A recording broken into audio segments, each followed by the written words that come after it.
Alibaba stock is down 30% off of its highs from just a couple of months ago.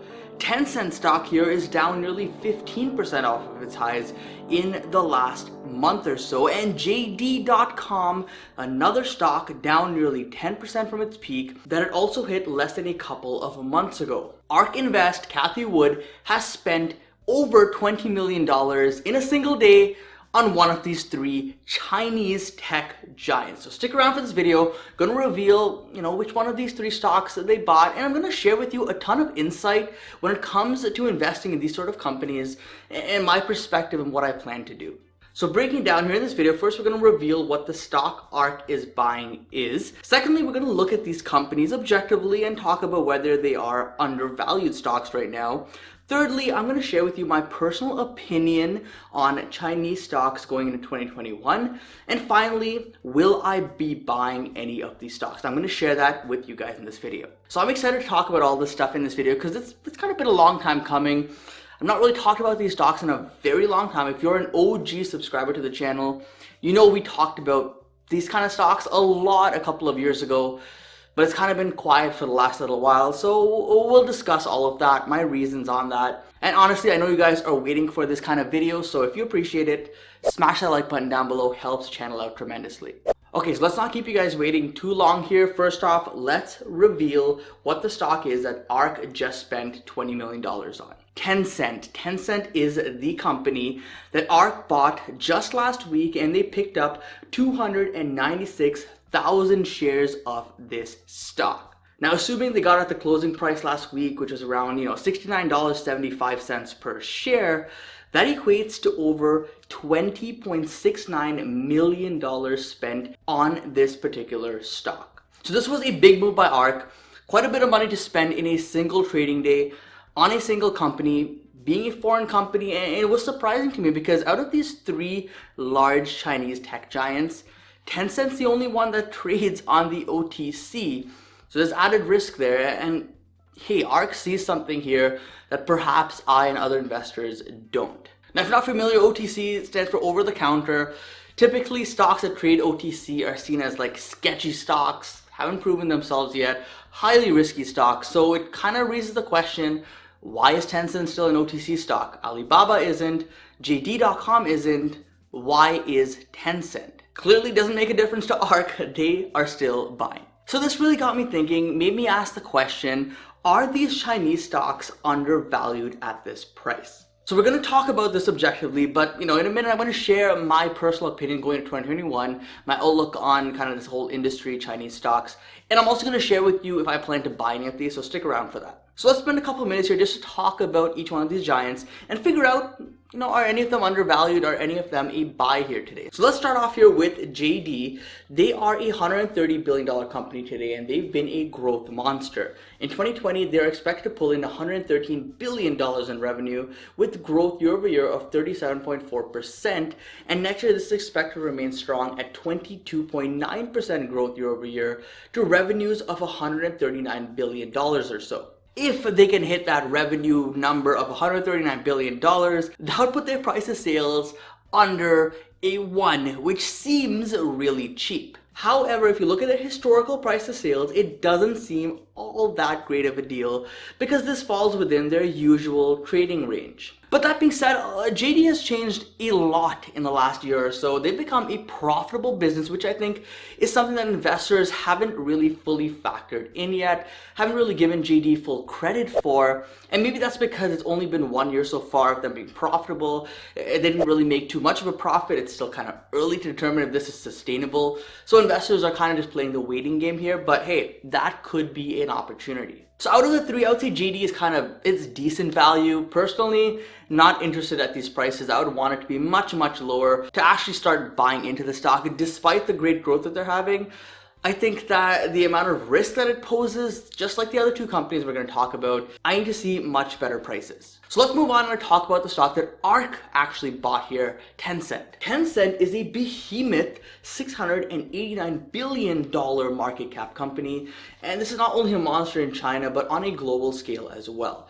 This year, Tencent is expected to bring in $73.5 billion in revenue, but next year that's supposed to grow by 23.5% to over $90 billion in revenue. This is monster growth from a monster-sized company, so it's very impressive. Now, while ARK seems to be bullish on this company and they seem to be putting a lot of money into it, I'm still not convinced. The company is still trading near their highs, and I think a correction down to the low $60 price, maybe a little below that, is very likely, and this is where I'd consider Tencent a much better bargain. While Tencent does have good growth, while Tencent is a large company in China, so you would think stability is there behind it, like I said before, Tencent is an OTC stock, so that adds a lot of additional risk. Now, some of you may not care. Some of you may think, hey, ARK's buying this. There's clearly no risk involved. I disagree. I think that OTC, I don't know. Maybe I'm missing something. Let me know in the comment section down below if you guys know why Tencent is still an OTC stock. But when I see that, it raises red flags. So now let's go on to arguably the most popular of these three names, Alibaba. So Alibaba is trading at a $638 billion market cap, so this is not a small company either. But guess what? Despite being so large, guys, over $500 billion here, this company has phenomenal growth, stronger growth than the other two giants we just talked about. 2020, they're expected to close at 47.7% growth year over year at $107 billion in revenue. And next year, we're expecting over a 30% growth with over $140 billion in revenue. Absolute monstrous numbers. That kind of growth is something that the market is desperately seeking for right now. So you would expect this company to be trading at high valuations, right? Well, looking at their price to sales, this is looking pretty decent when compared to their historical numbers. We're pretty much near the lowest levels we've been in history of this stock, despite analysts looking at 30% plus growth numbers for next year. What may surprise you is even their forward PE of 2021 is expected to be around 21, and the forward PE in 2022 is expected to be around a 17. These are kind of PEs that you expect to see from your stable, blue chip, dividend, slow growth companies, Johnson & Johnson, Pepsi, McDonald's, those kind of companies. Hey, PE of around 20, 17, yeah, it looks pretty good.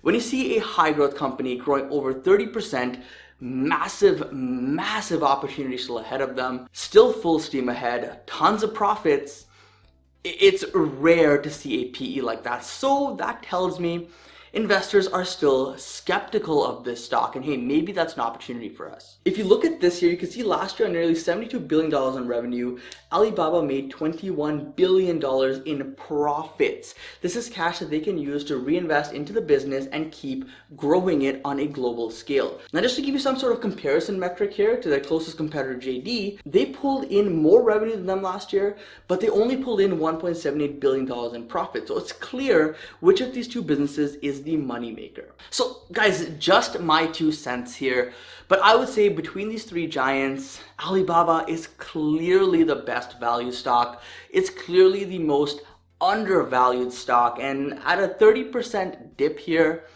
it's starting to look pretty attractive. Now, before I reveal if I'm buying any of these stocks, let's discuss what my outlook is on these Chinese stocks for 2021 and beyond. So here's the thing. If you didn't know, a couple of years ago, I actually owned all 3 of these companies in my portfolio. Now, I did end up selling all 3 of these stocks, and it all came down to one main reason: elevated risk. With any stock, any investment, there are risks involved. The company could have some poor management, they don't execute well, they lose a ton of money, they could face bankruptcy, or maybe they fail to innovate and they become an irrelevant business. These are all risks that every business faces, including these 3 Chinese giants. The problem though, at least for me, with these Chinese stocks is the added risk of government. That is out of the control of these companies. It's out of the control, as me as an investor looking at the financials of these businesses, I don't know what the government has in store for these companies, what kind of regulations they want to place on them. And it's not a system like here where it kind of takes time, both parties have to agree, a bill has to pass. It's kind of like an overnight thing there. If they want to change things and they don't like what they see, boom, things change overnight, and that could mean disaster for investors. And that's why you're seeing these stocks react so drastically on negative headlines that there are some probes being put here on Alibaba. The government's looking into them, and they're not sure if they like what Alibaba is doing here, kind of being a monopoly. And that raises some big concerns. Now, I personally believe that the government has a pretty good hold on these companies.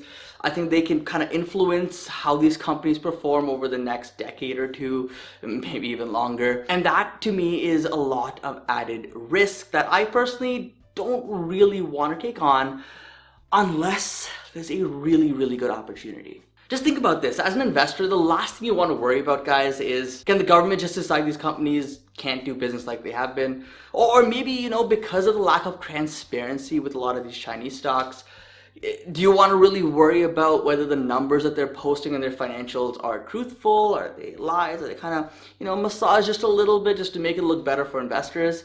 Those are just things that are added complexities. And as an investor who takes time to individually research these businesses, it's not something that I really want to deal with large sums of money at least. This is why, guys, recently we saw a bill that was passed, which is going to make it a bit more transparent for investors here to invest in these companies, because there are new rules that they will need to follow if they want to continue to be listed in the US. But guys, even with all of these changes, even with us trying to push forward and say, hey, we need more transparency, it still spooks me at the end of the day. And the interesting part is, I'm not alone here. You guys know Chamath, right? He's a billionaire. He's made a ton of headlines recently. Virgin Galactic, Open Door. He has a ton of SPACs that he has going for him. He has some of the most successful people in the world respecting him for his investment decisions.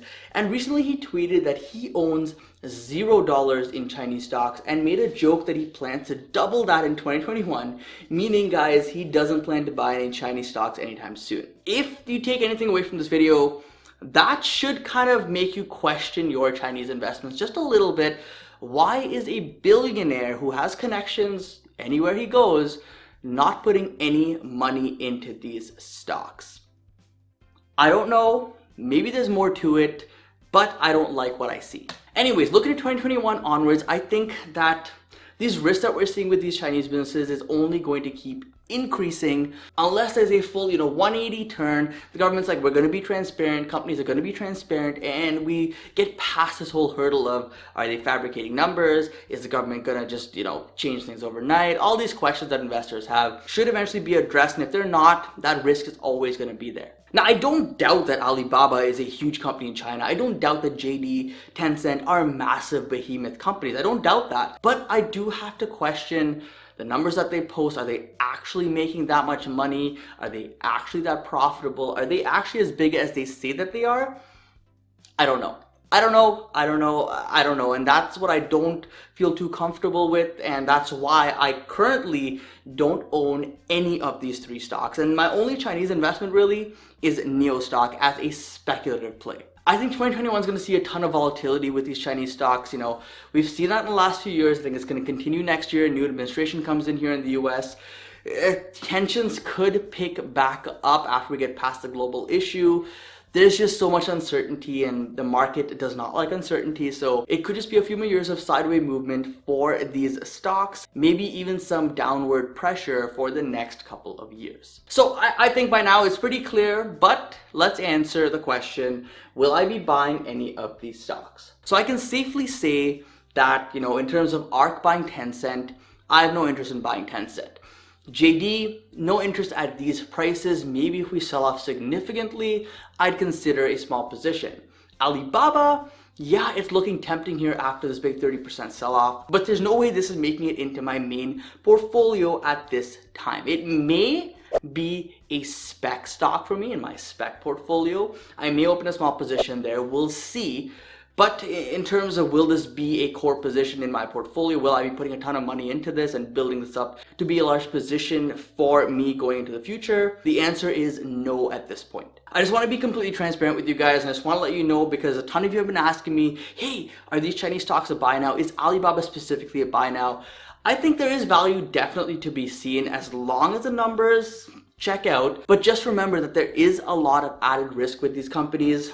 You are buying a business that's not based in the US, and I did cover the other risks around this company and other Chinese companies, so consider all of that with your thesis if you do plan to build any of these companies into a large position. Anyways, if you guys want continued coverage on these stocks, let me know in the comments down below, guys. Either way, thank you so much for watching. Check me out on Instagram if you haven't done so already. Smash the like button down below. But either way, don't forget to invest positively, and I'll see you in the next one. Peace.